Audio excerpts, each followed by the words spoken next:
So, for the past month, I've been reading the book, The 48 Laws of Power.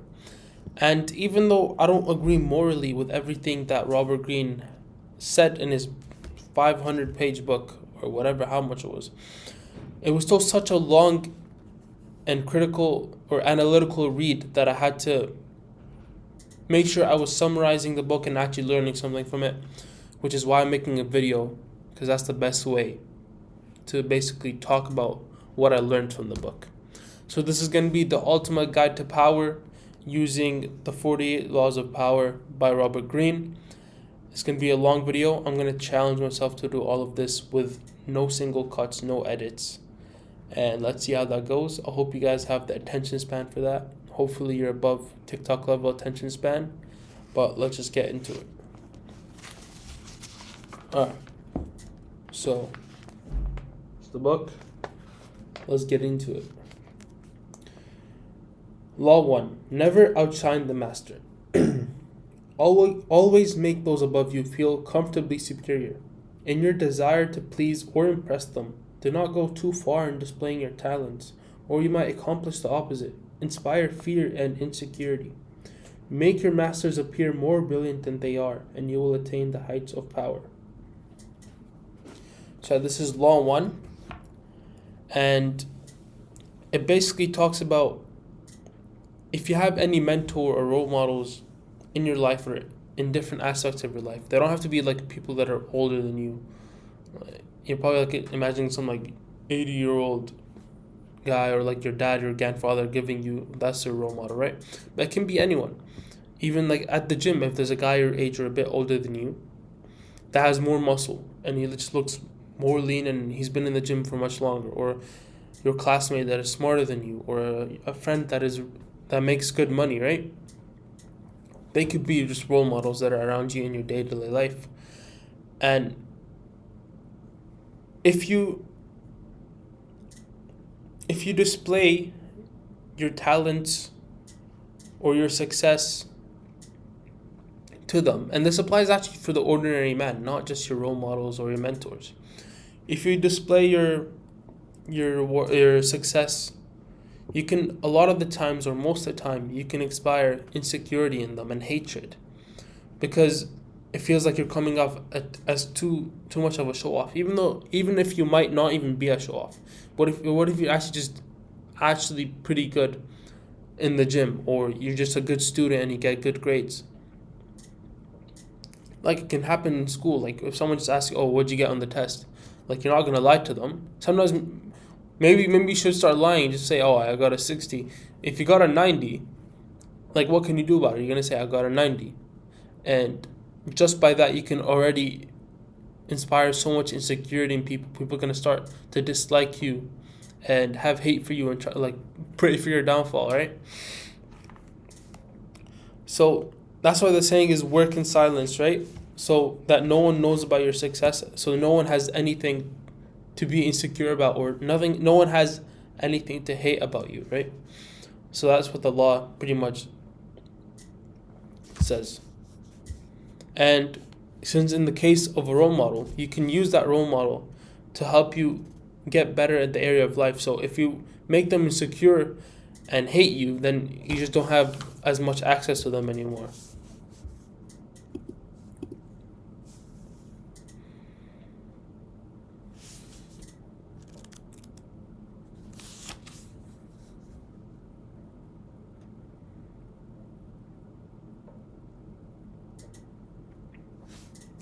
Alright, Law 2.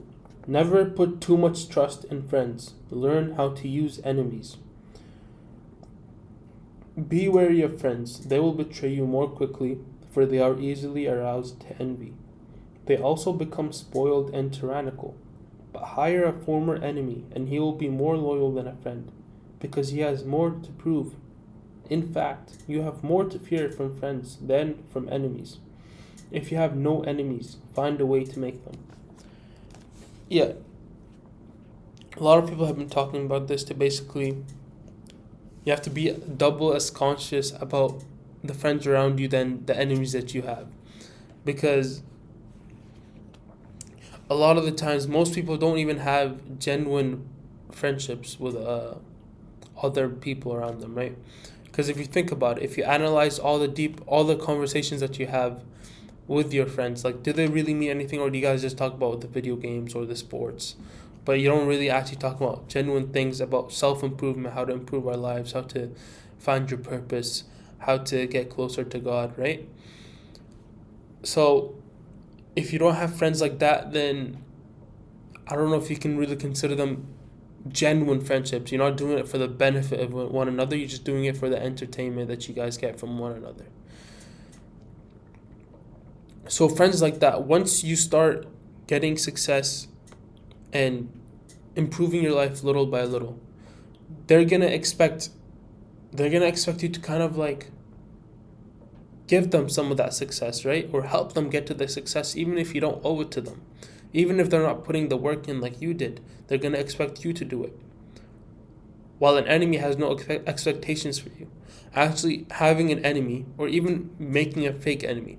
This is a tactic that I've actually used. It sounds cringe when I'm saying it now, but like, for example, at the gym, whatever gym I go to, right? I just look at the biggest guy, and I just kind of create like an enemy type thing. So like whatever weight he does, I'm like, all right, I gotta step up my weight. I need to make it as close to him. Obviously, I would never lift as high as them, right? Because I'm not the biggest guy in the gym yet, or not considered as one. But it helps you kind of just like, it creates like more anger and hatred, so that you can be better at the gym. But you don't actually hate them. Once you get to know them, they're good people. But I'm saying, if you actually had real enemies, then you can automatically just kind of create a competition between you guys. It's always going to be a competition with your enemies, so they're going to push you to work harder, in contrast to your friends that are going to expect you to give them success.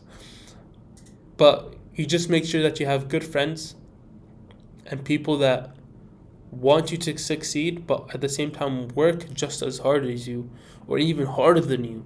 That's even a better type of friendship, because then you're like, oh, he's working harder than me. I gotta match up with him. We have to get to the top together. That's the type of friends that you need.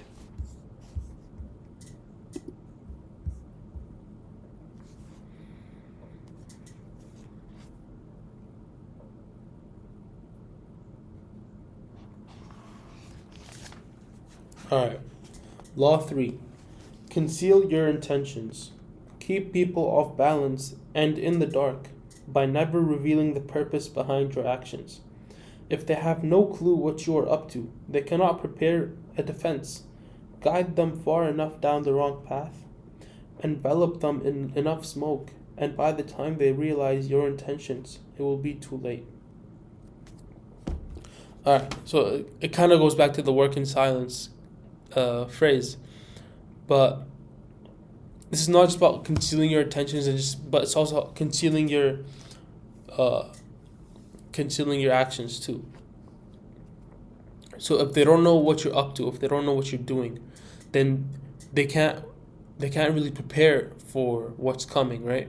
So if you're constantly in grind mode, but no one knows that, no one's gonna work hard enough as you. But if they know that you're working hard, it gives them motivation to work hard. But if you're using this in the concept of war, right? If doing something to prepare for war, but you're not letting other people know that, then they're not going to prepare in defense to your actions. But obviously, I don't think any of us are war generals. So to apply this to real life, or 2024 life, this is what it should mean. Just don't be predictable.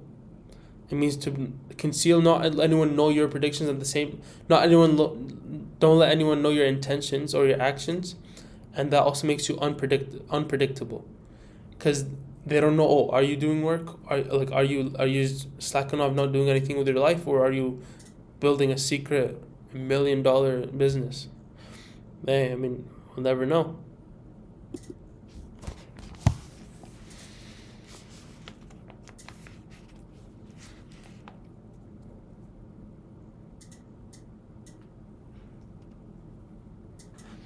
Alright. Law 4. Always say less than necessary. When you are trying to impress people with words, the more you say, the more common you appear, and the less in control. Even if you are saying something banal, it will seem original if you make it vague, open ended, and sphinx like. Powerful people impress and intimidate by saying less. The more you say, the more likely you are to say something foolish. So, this law actually covers a lot of things. First of all, yeah. First of all, actions speak louder than words. If you're gonna be like most people what they do is they keep on talking of that what they want to do, what they're trying to do tomorrow, what they're trying to do today, the goals they're trying to accomplish. They want to become this, they want to do that. Or guys that feel lazy, like they just want to talk about their struggles. They just all people do is just talk about their emotions, about their goals, everything in life. But rarely do people actually do more than they talk. The best people are the people that let their actions speak for them, right? And by doing that, you will also be better than the average person, because the average person does that, and you're doing the opposite of what 99% of people do. Usually in life, take this as a rule for most things in life. Do what the 1% of people do, because the 99% of people are not considered successful in any aspect of life. That's 99% of people. So you do the opposite of 99% of people, and you should expect to be better than the 99% of people in whatever aspect you're applying this law to. Yeah. And the less you speak, right? So if you're doing this as in supply and demand, if the supply of your words are decreased, then the demand for your words will be increased. So the demand, and people will just want to hear more from you. They're gonna, like, because you're creating this scarcity mindset. So people are gonna be more willing to listen to your words, right? Like imagine the guy who just always acts and acts, but he never talks, right? And he's always fulfilling on his promises and whatever. When he speaks, people are listening to him, because he doesn't speak when he doesn't want to or he doesn't need to. He only speaks when he needs to. So that's what this law talks about.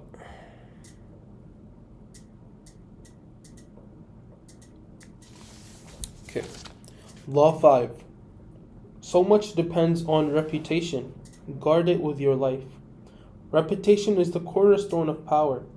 Through reputation alone, you can intimidate and win. Once it slips, however, you are vulnerable and will be attacked on all sides. Make your reputation unassailable. Always be alert to potential attacks and thwart them before they happen. Meanwhile, learn to destroy your enemies by opening holes in their own reputations. Then stand aside and let public opinion hang them. We're not letting anyone hang anyone, but it's basically saying guard your reputation, because even if you've been a good person your whole life, if you just mess up on one occasion and that thing ruins your reputation, then there's always going to be that stain on your name that you like. It's very hard to change unless you literally isolate yourself from your society and go and start a new life somewhere else. So like at your school, if like one time you got caught doing something bad, right? People are always gonna remember that about you, because people always remember the negative things more than the positive things. You can be good for literally your whole life, 18 years of life, 50 years of life, and then that one day he did something, people are always gonna stick to that thing. Like, oh, he did that, right? Oh, he's this, he's that. So just you always have to keep your guard up with the actions that you're doing, what you're showing to other people.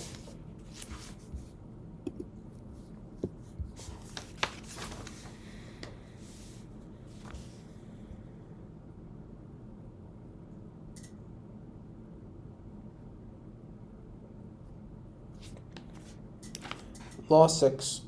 Court attention at all costs. Everything is judged by its appearance. What is unseen counts for nothing.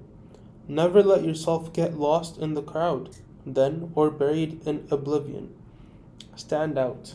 Be conspicuous at all cost. Make yourself a magnet of attention by appearing larger, more colorful, more mysterious than the bland and timid masses.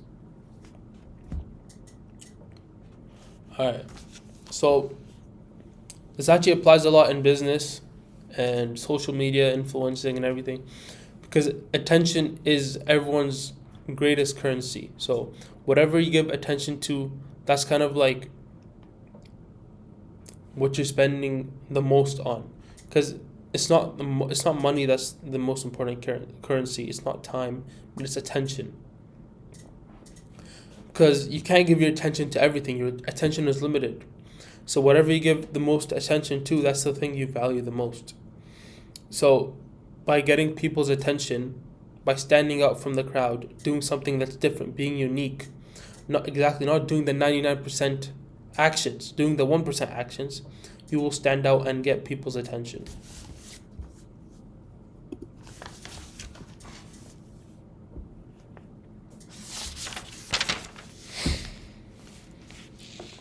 Law 7. Get others to do the work for you, but always take the credit. Use the wisdom, knowledge, and legwork of other people to further your own cause. Not only will such assistance save you valuable time and energy, it will give you a godlike aura of efficiency and speed.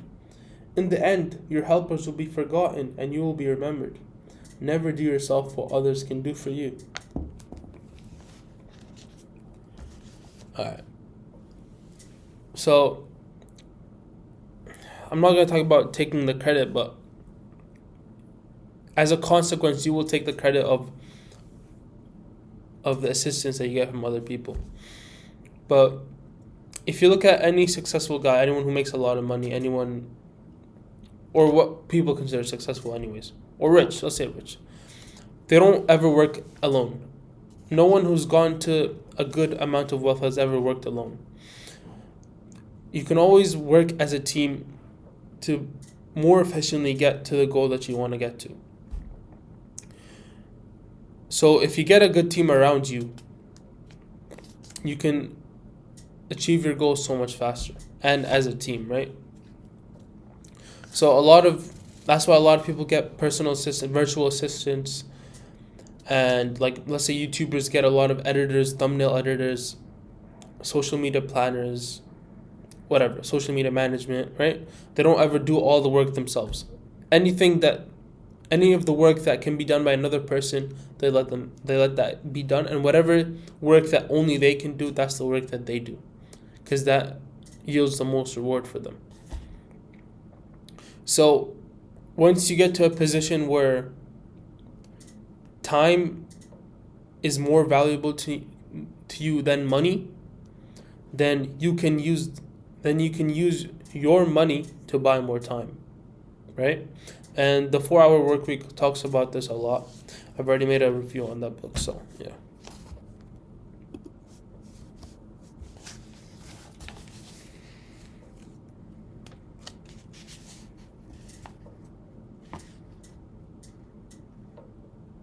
Alright. Law 8. Make other people come to you. Use bait if necessary. When you force the other person to act, you're the one in control. It is always better to make your opponents come to you, abandoning his own plans in the process. Lure him with fabulous gains, then attack. You hold the cards. Okay, this it's basically talking about like power equals control. So power over others equals control over others. So when you basically have the power to control the actions that people do, like you gain extra power because you're in control of them.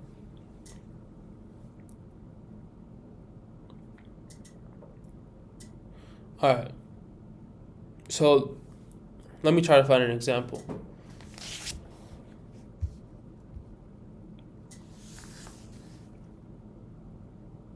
Okay.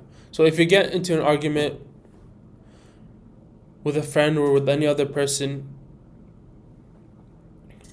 you kind of have control over them if you just let them come to you, if you let them act. So if you know, if you just, so if you know that, if you knew that if you just did nothing and was just emotionless and didn't actually, bro, my English is doo right now. What I'm trying to say is, because let's say you and a friend got into a fight, right?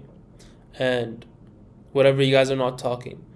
You have control over them if then they come after to fix things up and apologize. I'm not talking about this as moral or not. I'm just saying you have control over them if you're always the person that people come to apologize, because you can control them without actually, you don't have to tell them what to do, but eventually they're gonna come back. So instead of you going to them to apologize all the time, if you let them come to you and apologize after giving it some time, because especially if you know they're gonna come back, right? Then you kind of have control over them. I don't even know if that was a good example.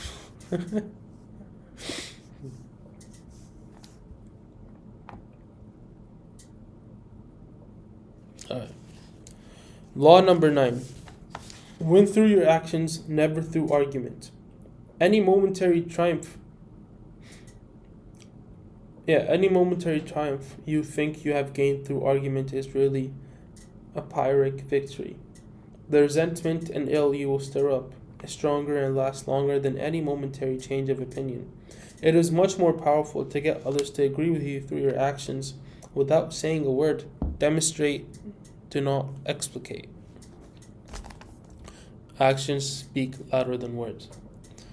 I don't think you can ever gain anything from an argument. An argument is always a lost situation.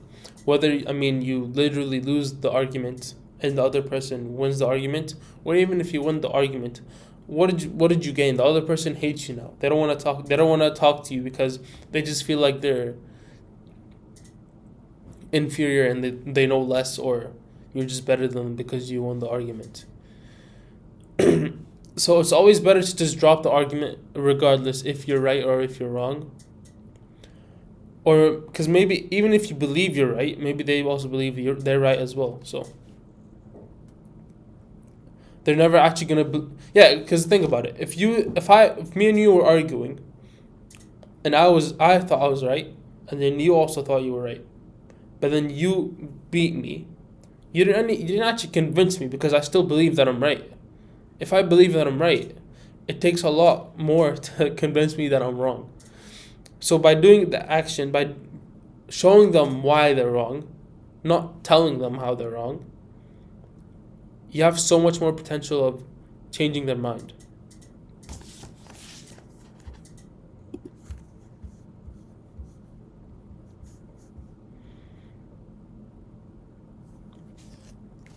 Law number 10. Infection. Avoid the unhappy and unlucky. You can die from someone else's misery. Emotional states are as infectious as diseases. You may feel you are helping the drowning man, but you are only precipitating your own disaster. The unfortunate sometimes draw misfortune on themselves. They will also draw it on you. Associate with the happy and fortunate instead. So you are the sum of the 5 people you spend the most time with. You guys know that. Think about this example. Think about this scenario. So if there's a drowning man and you go try to help them, what do you think is gonna happen? You're gonna drown with them. So what I'm basically trying to say is, don't associate yourselves with people that always victimize themselves, always feel unhappy and unlucky and unfortunate, and life doesn't go their way, and their life just sucks and they can't do anything about it. Because then you're gonna start feeling the same way, even if you're not right now. But if you're with people Even if you try to convince someone, let's say like it's like slow progress. Like let's say this is your sense of satisfaction and this is theirs. Even if you get them here, then you're gonna also kind of dip down a bit. So your sense of satisfaction, for life satisfaction, is gonna go down just because you're around so many people that just they feel so much self pity for them, like just self pity. What if you associate with people that have the opposite mindset? What if they're always happy, or even though life is not going great, they know that they're just happy to be alive for an extra day. They're actually grateful for the things they get in life. Once they actually achieve success, they're gonna be grateful. The people that are unhappy and feel unlucky and victimize themselves, once they get if they get success, they're gonna feel like, oh, they deserved it because they've been unlucky their whole lives. So you don't want to associate and you don't want to become that type. If you are that type of person, you need to fix yourself. And you need to associate yourselves with people that are happier because they're gonna drag you up in terms of life satisfaction.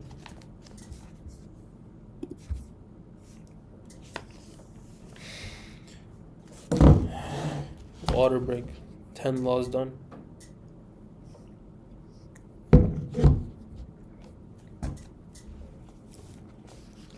Law number 11.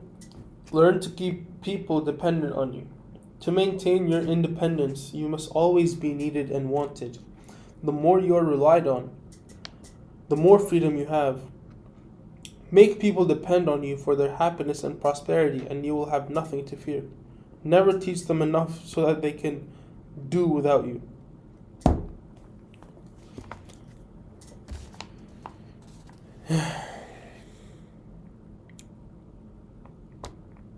Alright. So it talks about how to make people dependent on you so that you feel kind of more powerful and more alpha, right?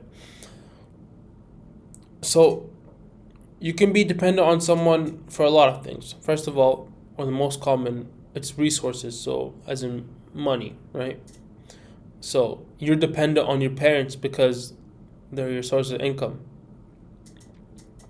Because if you didn't have your parents, you'd be homeless, most probably. You can be dependent on someone because of the knowledge that they have. Like, let's say you're trying to start a business and this friend just knows so much about that business model.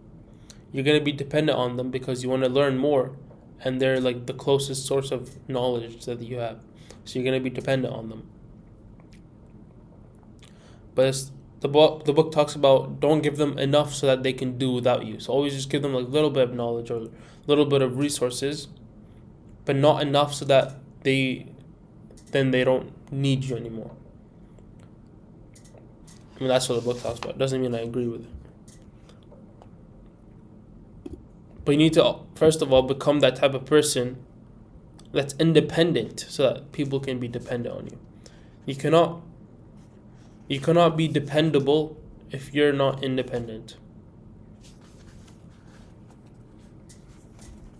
Law number 12. Use selective honesty and generosity to disarm your victim. One sincere and honest move will cover over dozens of dishonest ones. Open-hearted gestures of honesty and generosity bring down the guard of even the most suspicious people. Once your selective honesty opens a hole in their armor, you can deceive and manipulate them at will. A timely gift, a Trojan horse, will serve the same purpose.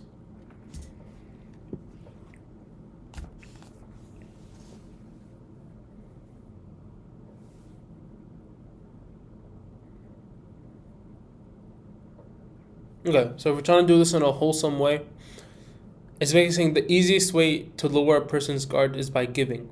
Is by giving giving for free or showing honesty, showing that you have pure intentions. Because okay, let's use a business example, right? If you're trying to cold call some random businesses because you're trying to sell marketing services for them, right? If you most business owners, whenever they get calls, they have their guard up because they're like, oh, they're trying to sell me, they're trying to scam me, they just want my money. But if you show them pure intentions honesty, or if you give them something for free.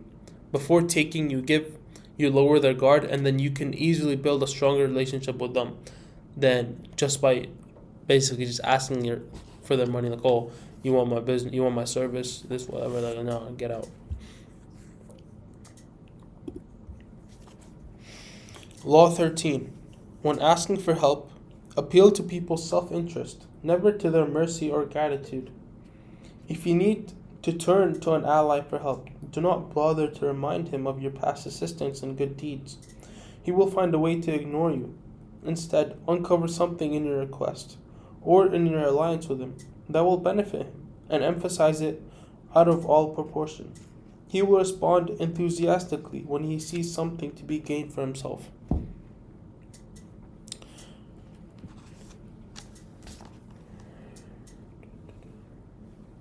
Okay, so if you're asking someone for help, right? Or if you need help from someone, if you need to get something out of someone, then you need to put something in that contract that will benefit them too. So if you're gonna go ask, okay, like if you're gonna go ask, let's say, a friend to help you. Yeah, if you're gonna ask a friend to help you with like business, right? But then, let's say you have something to offer them. Like, let's say you have a YouTube channel with a good amount of subscribers. Let's say, oh, if you help me with this business, I'll let you get on my YouTube channel. Basically, just plug your business, right? So in that way, he'll help you with an incentive. So he'll make sure that the help he gives is actually proper help. It's not just like, oh, whatever, I'm doing him a favor anyways. I'll just do a half job and that's it. Law 14. Pose as a friend, work as a spy. Knowing about your rival is critical. Use spies to gather valuable information that will keep you a step ahead. Better still, play the spy yourself. In polite social encounters, learn to probe, ask indirect questions to get people to reveal their weakness and intentions. There is no occasion, there is not an opportunity for artful spying. So yeah, if you're trying to be immoral, you can, if you want to get to know someone, it's like you just pose as a friend, you act like you're a friend, and you're a fake friend, and you get to know about the other person. No comment, mate. I'm just gonna move past. Like, I don't know, because my summary is just like what I extracted, the valuable lessons that I got from the book. Law 14, like, am I really gonna use this? For now at least, for my part of life right now, I don't think I will be. Law 15, crush your enemy totally. All great leaders since Moses have known that a feared enemy must be crushed completely. Sometimes they have learned this the hard way. If one ember is left alight, no matter how dimly it smolders, a fire will eventually break out. More is lost through stopping halfway than through total annihilation. The enemy will recover and will seek revenge. Crush him, not only in body but in spirit.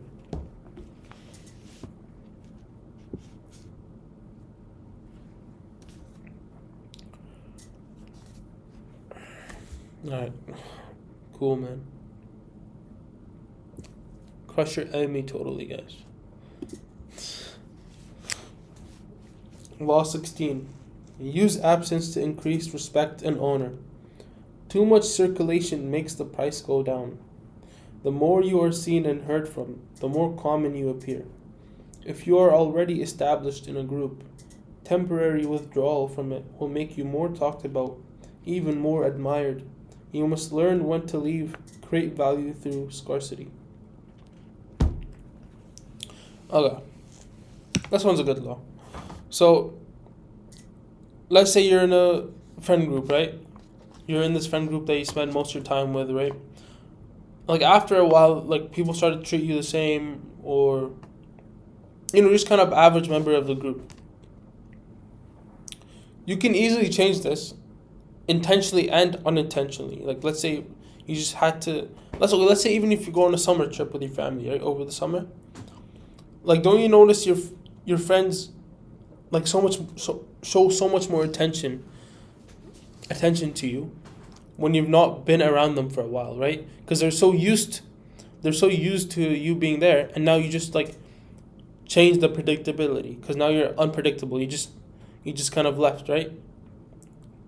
Because the absence increases, or just say the absence makes the heart grow fonder. Because yeah, exactly. Because you're just showing scarcity of your presence, so then they'll want more of your presence. It's business rules. Law 17. Keep others in suspended terror. Cultivate an air of unpredictability. Humans are creatures of habit with an insatiable need to see familiar. Bro, I can't read. Humans are creatures of habit with an insatiable need to see familiarity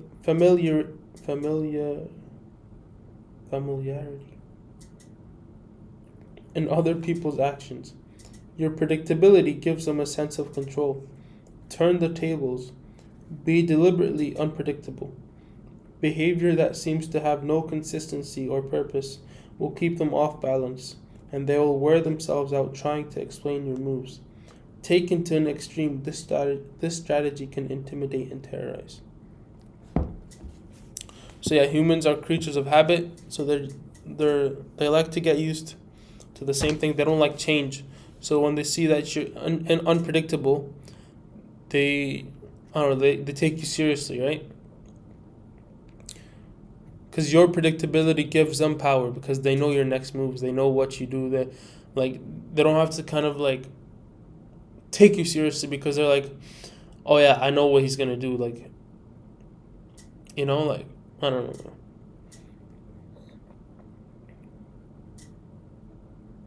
Yeah, because so you're gonna force them to give them. You're gonna force them to give you more attention. Because you're unpredictable. Because people like to know what other people are doing, or what they're up to, or how they think. But if you can't get to know this person, like I don't know what they're up to. I don't know what they're thinking. You're gonna give them more attention, because they just seem more mysterious, right?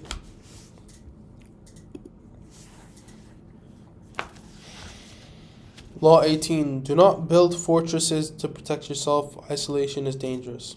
The world is dangerous and enemies are everywhere. Everyone has to protect themselves. A fortress seems the safest, but isolation exposes you to more dangers than it protects you from.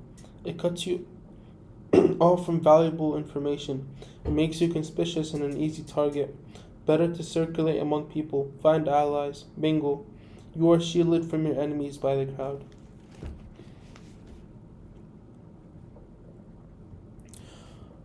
Alright. I can relate to this because if you've ever been on monk mode, you guys have probably heard of monk mode if you're watching this video. But yeah, if you've ever been in monk mode, like after a while, like it feels like you're like, I don't know, you're like subhuman because you haven't really like been talking to a lot of people.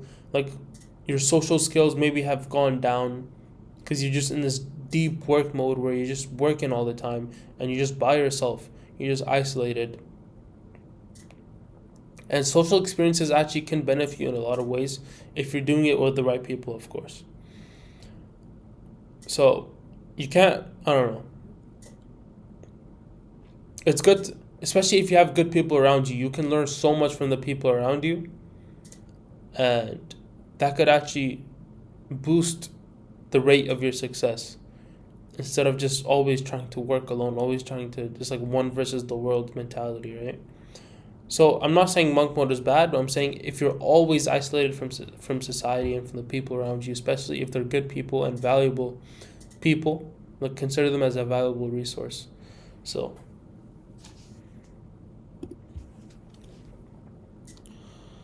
Law 19.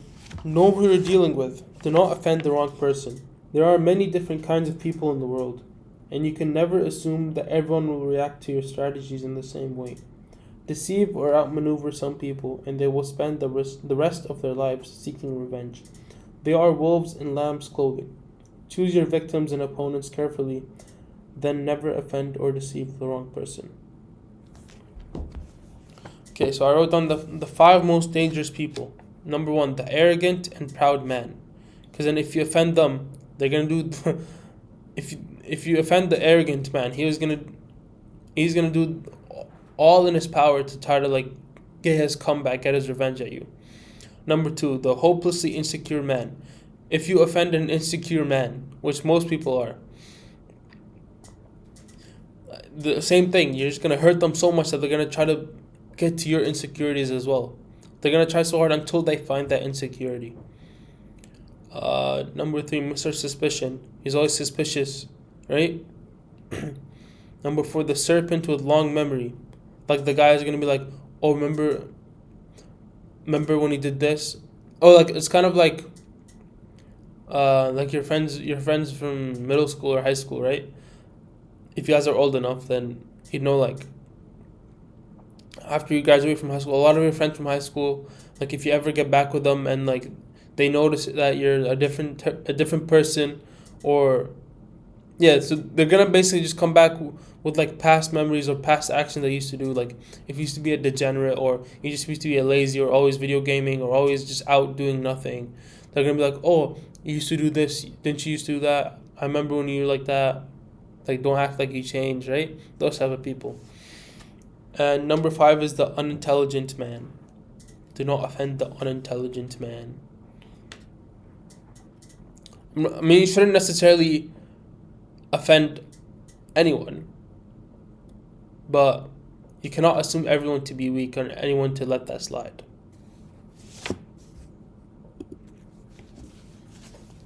I mean, sometimes you unintentionally offend people, so sometimes it's inevitable. Okay. Law 20. Do not commit to anyone. It is the fool who always rushes to take sides. Do not commit to any side or cause but yourself. By maintaining your independence, you become the master of others, playing people against one another, making them pursue you. Yeah, it's like people nowadays just love taking sides, and I feel like it's just the agenda nowadays is like just split people apart. Always put them into two groups. It's usually just two groups, even like political. It's like conservative or liberal, or like even if you look at sports, it's always like the main two teams, right? Or in football, or you call it soccer. But like there's always like two sides, or it could be more than two sides, but usually two sides to separate the population into two groups. And I don't know. And it takes away a sense of your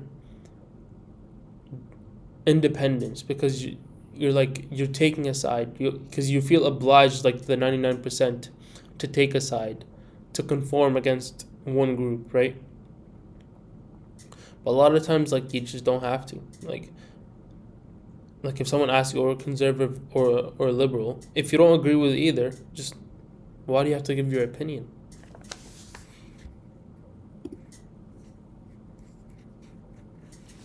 All right, 20 done.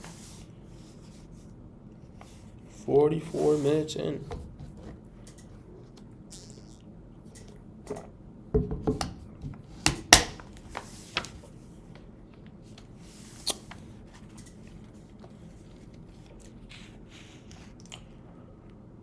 It's gonna get tired.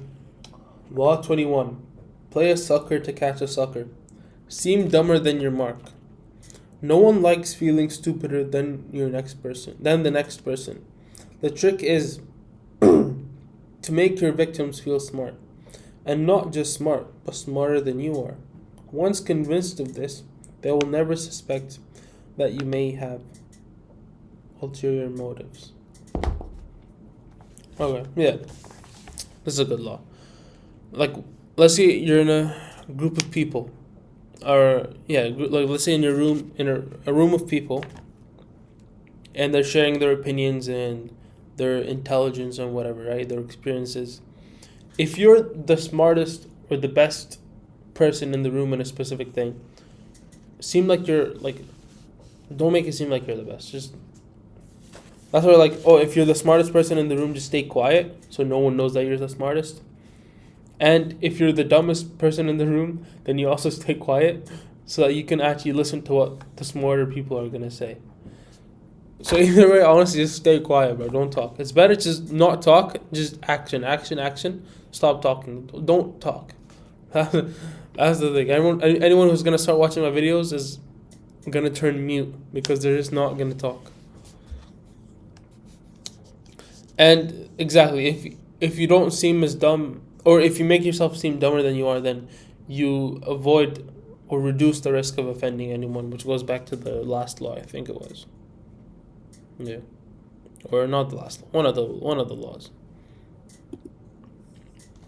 Okay. Law 22. Use the surrender tactic. Transform weakness into power. When you are weaker, never fight for honor's sake. Choose surrender instead. Surrender gives you time to recover, time to torment and irritate your conqueror, time to wait for his power to wane.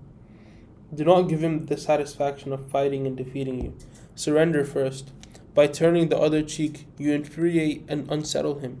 Make surrender a tool of power.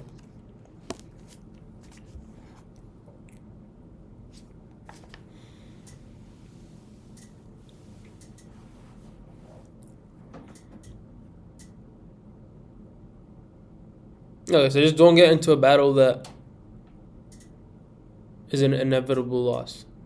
It's better to just not get into the battle anyways.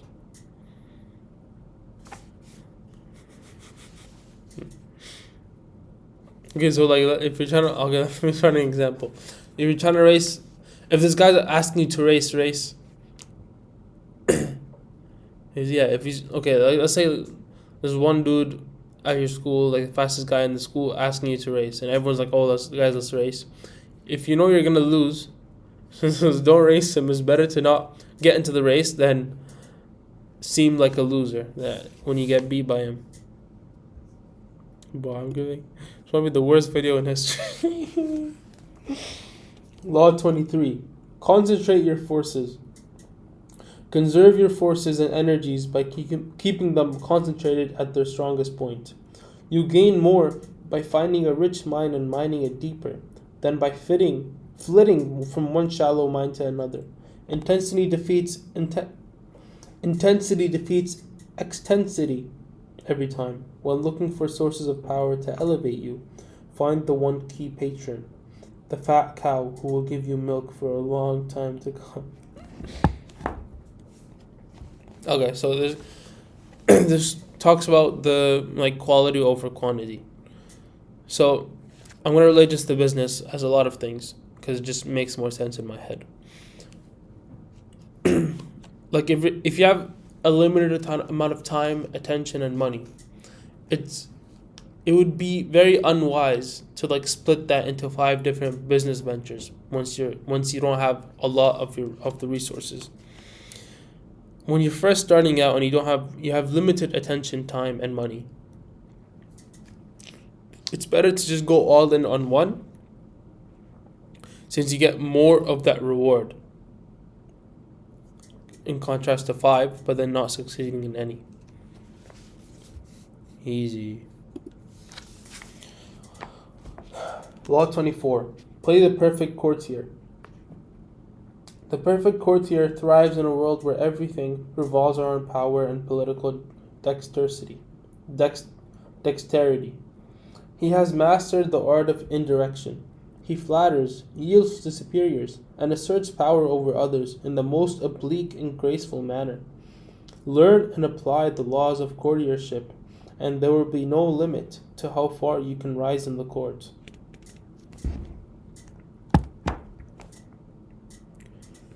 How do you play the perfect courtier? Are there even courtiers nowadays?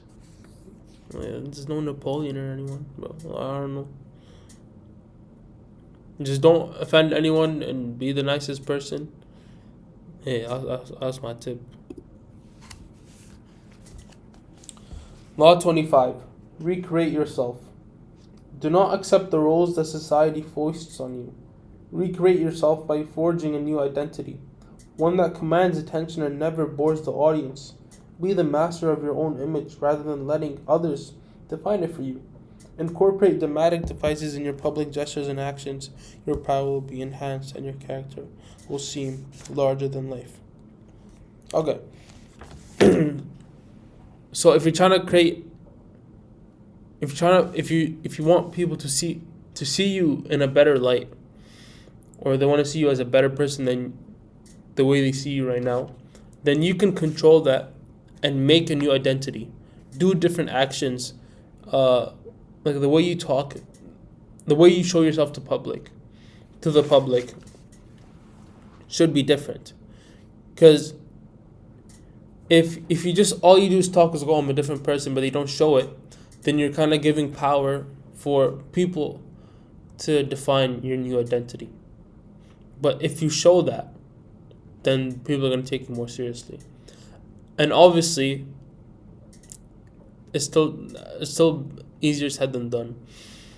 Because if people have known you to be this particular identity, it's going to take a lot of them to sway their beliefs and see you as a different person. So, yeah, but still, you can take that power of creating your new identity. Law 26. Keep your hands clean. You must seem a paragon of civility and efficiency. Your hands are never soiled by mistakes and nasty deeds. Maintain such a spotless appearance by using others as scapegoats and cat's paws to disguise your involvement. Keep your hands clean. Hey, don't get anyone to do your dirty work, bro.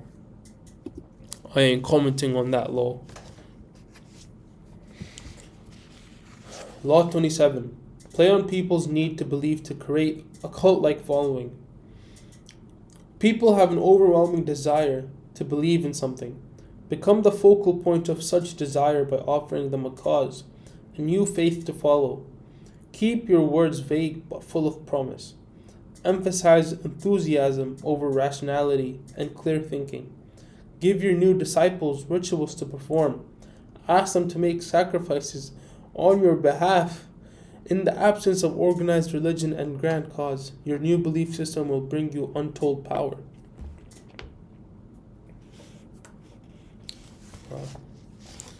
I'm not making a new religion, guys. Chill.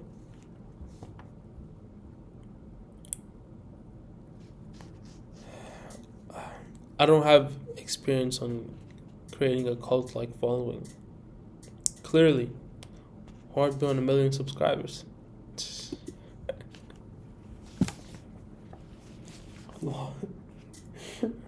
I can just imagine if anyone's even watching until now and like what they're thinking. But it's fine. We get moving. Law 28. Enter action with boldness. If you are unsure of a course of action, do not attempt it.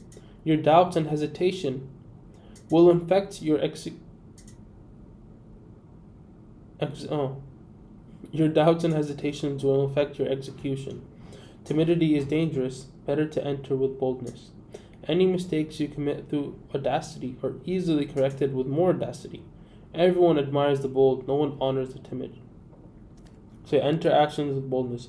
So the lesson I got from this. The lesson I got from this law is basically like any belief or action that you do it with certainty. So like whenever someone asks you like, like if you have any belief, you have that belief with certainty. You don't show the people that your beliefs are easily swayed. And whenever you stick to a promise, like if you're gonna say, oh, I'm gonna start doing cold showers, then with yourself you show yourself that you're a bold and certain person. If you tell yourself that you're gonna dedicate yourself to doing something, then you're gonna do it. Law 29. Plan all the way to the end. The ending is everything. Plan all the way to it, taking into account all the possible consequences, obstacles, and twists of fortune that might reverse your hard work and give the glory to others. By planning to the end, you will not be overwhelmed by circumstances and you will know when to stop. Gently guide fortune and help determine the future by thinking far ahead.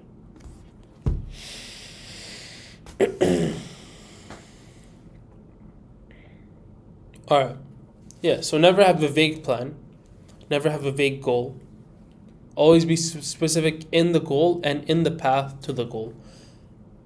So you should have micro goals to that big goal with time deadlines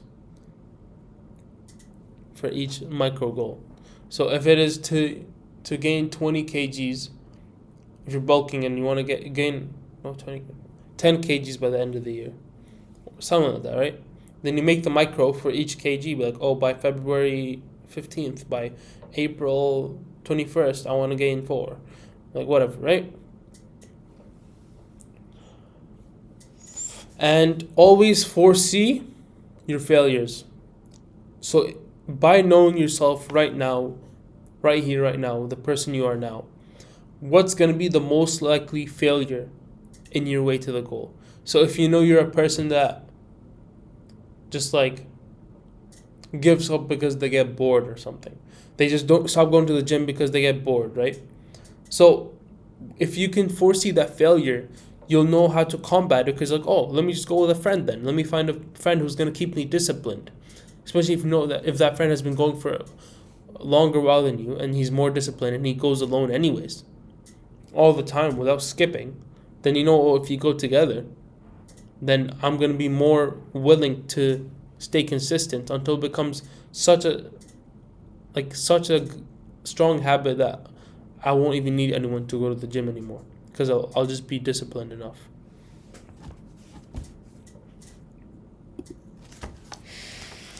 Law 30. Make your accomplishments seem effortless. Your actions must seem natural and executed with ease. All the toil and practice that go into them, and also all the clever tricks, must be concealed. When you act effortlessly, and if you could do much more. Avoid the temptation of revealing how hard you work. It only raises questions. Teach no one your tricks, or they will be used against you. Alright, so if you use this as in like a student's perspective. So if someone asks you how, like, what'd you get on the test, right? And you tell them 90, right? And they're like, oh, how did you study? If you were to say, oh yeah, I just skimmed over the slides before the test, then I'm like, bro, you're so smart. Like, how'd you do that? But if you were like, oh, bro, I studied for 4 days straight, 8 hours each day, it's gonna seem less impressive, because then they're gonna think that you're like that 90 is like kind of your peak. But if you're at a 90 without studying, like basically without study, then like, oh, this guy's a genius. So they're gonna admire you more, because you just make your success seem so much more effortless. And also, people don't like hard work. So then if they see someone that's hard working, you're gonna make them feel insecure and envy themselves and envy you in the end, because they just don't like hard work. So then they don't like hard workers. Hey man, that's how it be sometimes. Okay, we're done 30. Water break.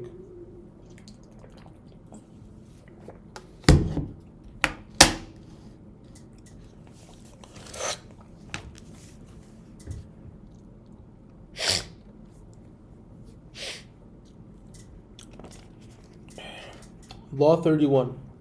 Control the options. Get others to play with the cards you deal. The best deceptions are the ones that seem to give the other person a choice. Your victims feel they are in control, but are actually your puppets. Give people options that come out in your favor, whichever one they choose. Force them to make choices between the lesser of two evils, both of which serve your purpose. Put them on the horns of a dilemma. They are gored whenever they turn. I'm not commenting on that one because I'm not evil. Law 32. Play to people's fantasies. The truth is often avoided because it is ugly and unpleasant. Never appeal to truth and reality unless you are prepared for the anger that comes from disenchantment. Life is so harsh and distressing that people who can manufacture romance or conjure up fantasy are like oases in the desert. Everyone flocks to them. There is great power in tapping into the fantasies of the masses. People don't like the truth, so don't give them the truth. Like, imagine, like most people that come to ask advice from you, they're not gonna want to hear the truth. So if you're so honest and tell them like the obvious truth, they're actually gonna start to dislike you because you're gonna make them feel uncomfortable. So they're gonna associate you to uncomfort. So whenever they think of you, they're gonna think of them being uncomfortable, and they're gonna be like, "Oh, I don't want to be uncomfortable, so then I don't want to be around him." So a lot of the times, don't give people the truth, even if they're asking for it. They're like, "Oh, I want you to be honest." Unless you know that person, that's the friends you need to be around though. The friends that will want to hear the truth. And the people that will give you the truth, if you go to them for advice, how is it going to help you if they just don't tell you the truth? They just turn to your fantasies. Like if you ask them, "Oh, was I wrong in the situation to this other person?" And if you are wrong, they're like, no, they're just too sensitive. It's going to be more negative than positive for you. Don't be around people like that. And don't be that person to your true friends. To everyone else, you don't have to give them the truth because, like, imagine you're doing them a favor and then it goes against you. Like, I don't know.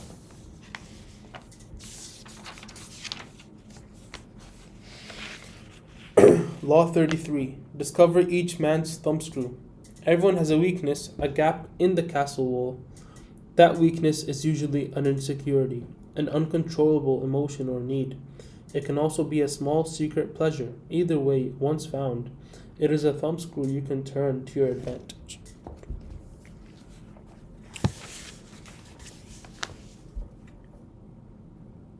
Okay, so the only thing I can get from this is like how to find people's like secret insecurities.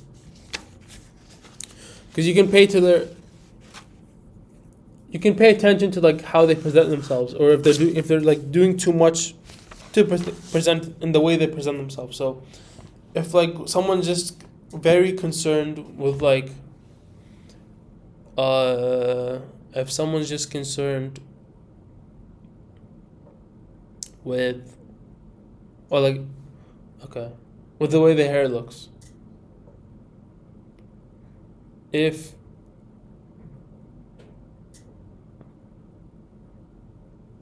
let me think.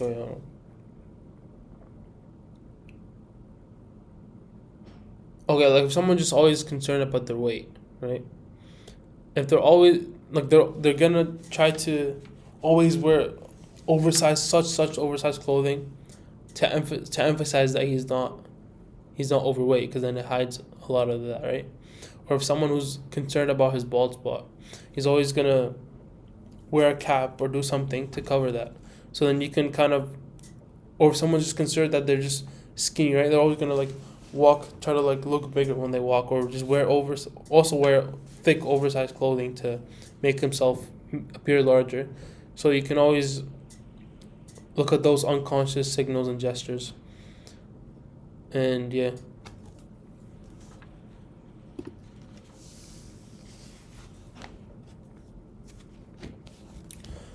Law 34. Be royal in your own fashion. Act like a king to be treated like one. The way you carry yourself will often demonstrate The way you carry yourself will often determine how you are treated. In the long run, appearing vulgar or common will make people disrespect you. For a king's respect for a king respects himself and inspires the same sentiment in others. By acting regally and confident of your powers, you make yourself seem destined to wear a crown. Yeah. So once you radiate confidence, people will start treating you differently. Once they can see that you are self-confident. Don't expect yourself to get respect from others when you don't respect yourself. And confidence in oneself is equivalent to respect of oneself. So you have to respect yourself and be proud of what little wins you have, even if they're like tiniest wins. Even if you've been going to the gym for a week, you need to respect yourself and value your efforts, even if they're tiny, and you will radiate confidence, and then people will start to reciprocate that respect.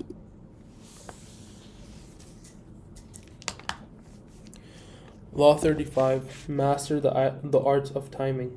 Never seem to be in a hurry. Hurrying betrays a lack of control over yourself and over time. Always seem patient, as if you know that everything will come to you eventually. Become a detective in the right moment. Sniff out the spirit of the times, the trends that will carry you to power. Learn to stand back when the time is not yet ripe, and to strike fiercely when it has reached fruition. Yeah, so always seem like you're in control of your life. If you're always trying to rush and you're not patient, it shows first of all that you're not in control of your life, and then second of all, it's like you have no control over yourself and your emotions. So just always seem calm and stoic. Stoicism. That's the lesson of this law. Stoicism. Because people will be more impressed when they always see you under control. They'll be like, oh, how did you always have these things figured out? I'm always stressing. I have uncontrollable emotions. I'm always trying to catch up, playing the catch up game, and he's just calm, he's stoic, he's chilling. He's always chilling, bro. Law 36. Disdain things you cannot have. Ignoring them is the best revenge. By acknowledging a petty problem, you give it existence and credibility. The more attention you pay an enemy, the stronger you make him, and a small mistake is often made worse and more visible when you try to fix it. It is sometimes best to leave things alone.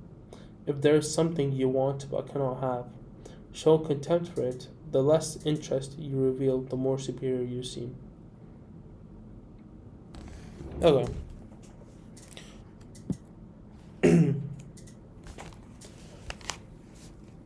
Okay, so first of all, don't let small problems eat up your attention, which is the most valuable asset. If it's something that you can't control, if it's a problem that you have, like let's say you're just a short guy, right? Obviously, you're not gonna get the same advantages of a guy that is a bit taller than you, but it's not something that you can control. So the best thing you can do about it is don't even act like it exists. It exists because it's always just gonna eat up from your self-confidence and your attention, because you're always gonna give attention to, oh, I'm not tall enough. I seem like a short dude. But the more attention you give to it, the worse it's gonna get. So just ignore it. Law 37. Create compelling spectacles. Striking imagery and grand symbolic gestures create the aura of power. Everyone responds to them. Stage spectacles for those around you, then, full of arresting visuals and radiant symbols that heighten your presence. Dazzled by appearances, no one will notice what you are really doing.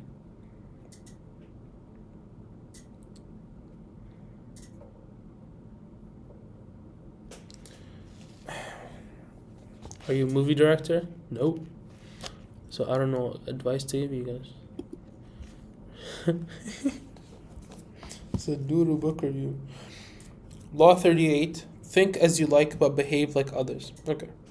If you make a show of going against the times, flaunting your unconventional ideas and unorthodox ways, people will think that you only want attention and that you look down upon them.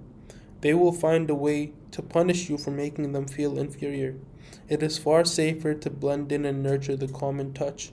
Share your originality only with tolerant friends and those who are sure to appreciate your uniqueness. I'm saying so. Just conceal your intentions, your values, your beliefs if they're not going to serve you. Especially if they're not going to serve you. A lot of times you just conceal them either way. But if they're definitely not going to serve you, then don't.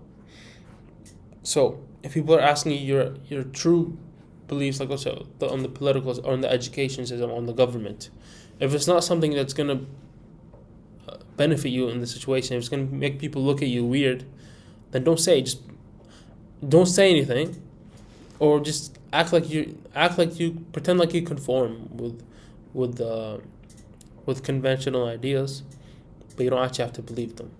Just because you say it doesn't mean you believe it. If you truly know that that's what you believe is not what you said, then it's fine. Like if you don't believe in feminism, don't just go bash feminists. You don't have to display that you're against feminism, because what's that gonna serve you? If you know it's not gonna serve you, but just bashing feminists, people are gonna look at you weird. You're gonna get canceled. People are gonna look at you as a misogynist, whatever. Just don't even talk about it. Just ignore it. Like you let them live their own life, and you live your own life. You don't have to agree with everyone's ideas, but you don't have to argue with anyone, because like we said, arguments also don't serve you. Law 39. Stir up waters to catch fish. Anger and emotion are strategically counterproductive. You must always stay calm and objective, but if you can make your enemies angry while staying calm yourself, you gain a decided advantage. Put your enemies off balance. Find the chink in the vanity through which you can rattle them, and you hold the strings. Again, you can make people seem like they're uncontrollable, or they can't control their emotions, or can't control themselves by making them emotional. So the same thing happens to you when people make you seem like you're emotional. So always stay stoic. That's the lesson, mate. Law 40. Despise the free lunch. What is offered for free is dangerous. It usually involves either a trick or a hidden obligation. What has worth is worth paying for. By paving your own way, you stay clear of gratitude, guilt, and deceit. It is also often wise to pay the full price. There is no cutting corners with excellence. Be lavish with your money and keep it circulating, for generosity is a sign and a magnet for power. Yeah, so don't take anything for free. Whenever someone says anything is free, unless it's from your friends that you trust or family, it is not free. It always involves something else. And it is it's not good in the public eye to be seen as the guy who likes things that are free.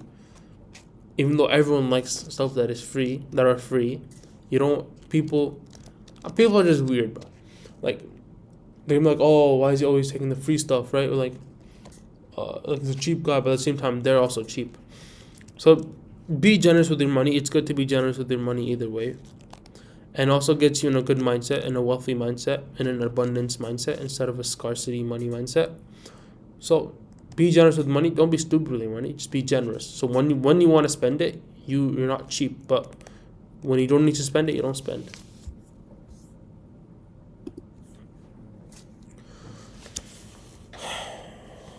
Okay. And that's 40 done. So water break.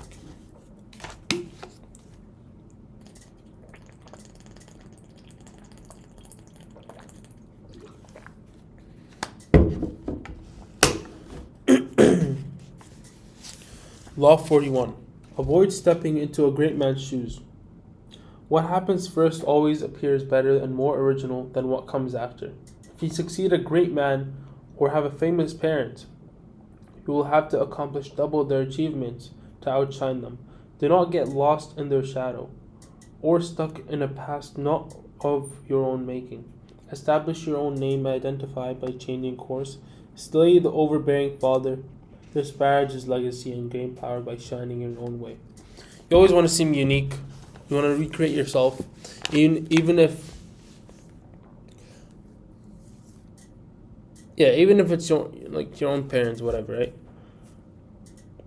Like, think about it. People are gonna be so much more impressed with the person who becomes, let's say, a doctor, and his parent was like, was not wealthy. His family was not wealthy, and then he made himself wealthy, compared to the what's it called, the millionaire whose dad was a billionaire, or even the millionaire whose dad was a millionaire.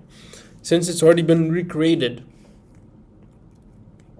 or has been, created, it's not going to seem original, therefore not going to seem as impressive. But once you make your journey unique, you make what you do with your life, you make it unique to your own self. You don't make it a copy paste of anyone else around you. And it's not necessarily bad. I'm just saying, if you want to seem unique and have your own personality and identity and not be associated with that other person, then you can just be unique. Law 42. Strike the shepherd and the sheep will scatter.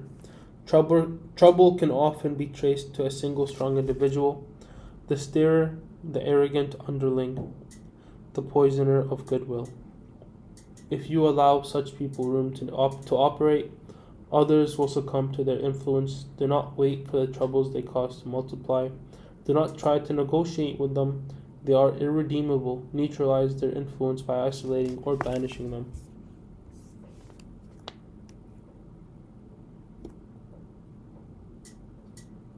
Where was it?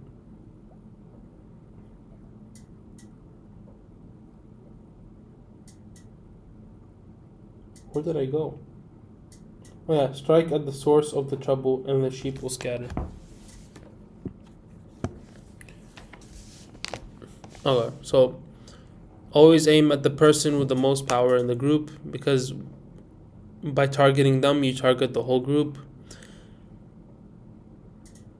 Okay. And a big lesson I got from this law as well is to always defend yourself, even at the tiniest disrespect, because once you establish that boundary, people will not dare cross further and further. But if you let that tiny disrespect go, like slide past, it's only going to get worse and worse. Law 43. Work on the hearts and minds of others.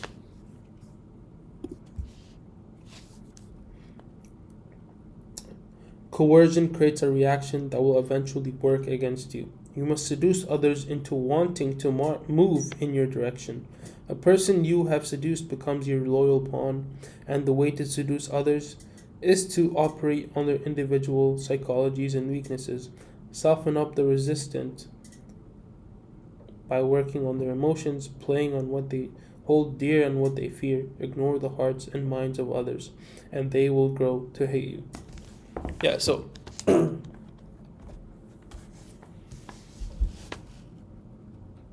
so it goes back to one of the other laws of like appealing to their own self-interest.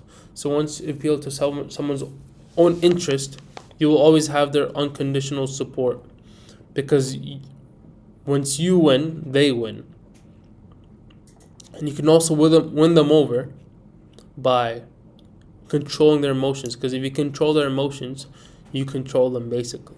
So you can control the way they feel by the way you talk to them, the way you convince them. Like I say, if you want to get this guy to buy something from you, like you always get his emotion. Like if you're trying to get him to buy like your fitness course, you're like, oh, you're gonna lose so much weight, and you're gonna get all the girls, and you're gonna look so good in your fits, and you don't have to worry about the way you look anymore, right? You're gonna get through his emotions, and that's how you win people over.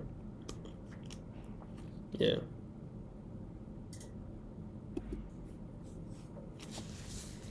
Law 44. Disarm and infuriate with the mirror effect. The mirror reflects reality, but is also the perfect tool for deception. When you mirror your enemies, doing exactly as they do. They cannot figure out your strategy. The mirror effect mocks and humiliates them, making them overreact. By holding up a mirror to their psyches, you seduce them with the illusion that you share their values. By holding up a mirror to their actions, you teach them a lesson. If you can resist the power of the mirror effect. Okay, so the lesson I got from this is like, if you're trying to show someone that what they did was wrong, you mirror the action that you found was wrong, and that's how like you kind of can portray how their action was wrong and how they need to change. Yeah, that's it's called the moral. No, I think that's the neutralizing effect. Anyways, you just mirror the actions of others. Law 45. Preach the need for change, but never reform too much at once. Everyone understands the need for change in the abstract, but on the day-to-day level, people are creatures of habit. Too much innovation is traumatic and will lead to revolt. If you are new to a position of power or an outsider trying to build a power base, make a show of respecting the old way of doing things. If change is necessary, make it feel like a gentle improvement on the past. I mean, yeah, people hate change, so if you're trying to change someone's action, like let's say a friend, and you want to change his actions, don't make it seem like it's going to take so much effort, because they're most probably not going to do it. It decreases the chances of the person sticking to the change. So, even if they know they need to change, but like they just can't accept it if it changes their day-to-day life too much of what it is right now. So, kind of relate the new change to their old life. Like make it seem like it's just a small, tiny change. Just so it doesn't feel like too dramatic of a change. So, let's say like if they want to get more fit, right? You're trying to get into the gym. Be like, okay, at least start at the home gym. So like at home, do home gym workouts. If you're gonna tell them, oh, you have to go to the gym 2 hours or an hour a day, and then you have to meal prep and you diet and you don't eat any ultra processed foods. You first change their day-to-day lives by a bit related to to their past or current lives. Be like, okay, you don't even have to leave your house. Just do 10 push-ups at home. That's the minimum change. And then once that becomes their day-to-day life, then you change it even more. Never too drastic of a change, because people don't like that. Most people don't like that. Even in myself, like when you do something, you start with a gradual change, and you increase by increments of what you're comfortable with. Not comfortable with, but something you can actually attain. Law 46. Never appear too perfect. Appearing better than others is always dangerous, but most dangerous of all is to appear to have no faults or weaknesses. Envy creates silent enemies. It is smart to occasionally display defects and admit to harmless vices. In order to deflect envy and appear more human and approachable, only gods and the dead can seem perfect with impunity. Yeah, so people never appear too perfect, because people will be envious of you because no one is perfect. So if they see that you're perfect, if there's the only side of you the only side of you that you show is like is you being perfect, they're just gonna dislike you because like I don't know, like they can't relate to you. You're gonna seem superior to them. So people don't like that. So it's good to like intentionally sometimes just like show that you're not perfect. So if you got a bad mark, like you just kind of just like go just whine about it. Don't whine about it, or be like, if you got a bad mark on this test, be like, you ask the other person like, oh, what'd you get? And then you purposely tell them your mark, right? Or you can even lie and just be like, tell them you got worse on what you did, so that you don't seem perfect, so that you seem more human, because then they can relate to you more, and then you can kind of deflect any of the envy or hatred you get from other people. And law 47, do not go past the mark you aimed for. In victory, learn when to stop. The moment of victory is often the moment of greatest peril. In the heat of victory, arrogance and overconfidence can push you past the goal you had aimed for.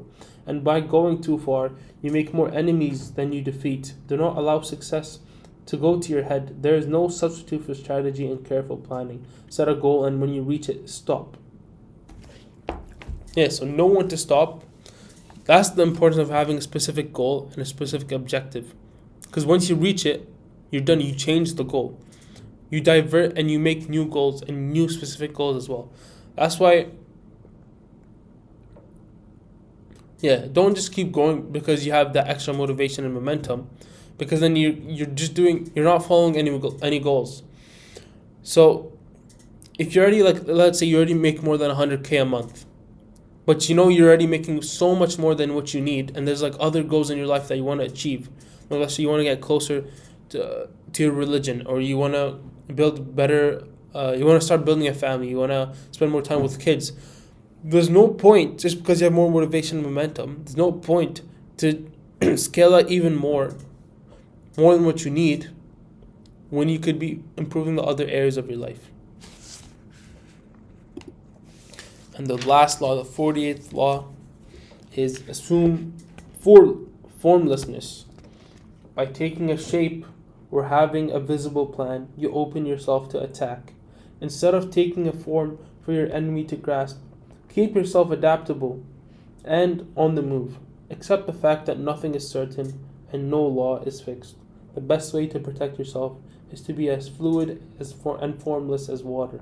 Never bet on stability and lasting order. Everything changes. So, don't be too predictable. Adapt to new situations. Don't always approach the same problem the same way if it doesn't work. You always have to change the way you approach things in life. Like your business problems, your schoolwork. Like if you keep getting bad marks, then you adapt yourself. And you get new strategies. If you're in business, you're not making money or you're not improving any aspect of your business, then you approach it a different way. So never be set on your values and beliefs, because if they're proved to be wrong, then it's just ignorance that keeps them the same and doesn't allow you to change. And yeah, that's basically it. This is the book review of the 48 Laws of Power. I hope you enjoyed this hour 30 video. If you're still here, I commend you for your attention span. It's definitely level 10 attention span. And I hope that I can make a book review for every book that I read, just so I make sure that I'm keeping myself accountable. It's not just for you guys, but accountable for me, so that I make sure that I'm learning something, at least one thing from each book that I read, and to put that action into plan. Because the more you repeat something, then the more you're likely to actually do it and act upon the knowledge that you have, because knowledge is potential power. So you have to organize your attention and set it into action. I'm going to stop talking because my voice is going to go, but I'll catch you guys later, and take care.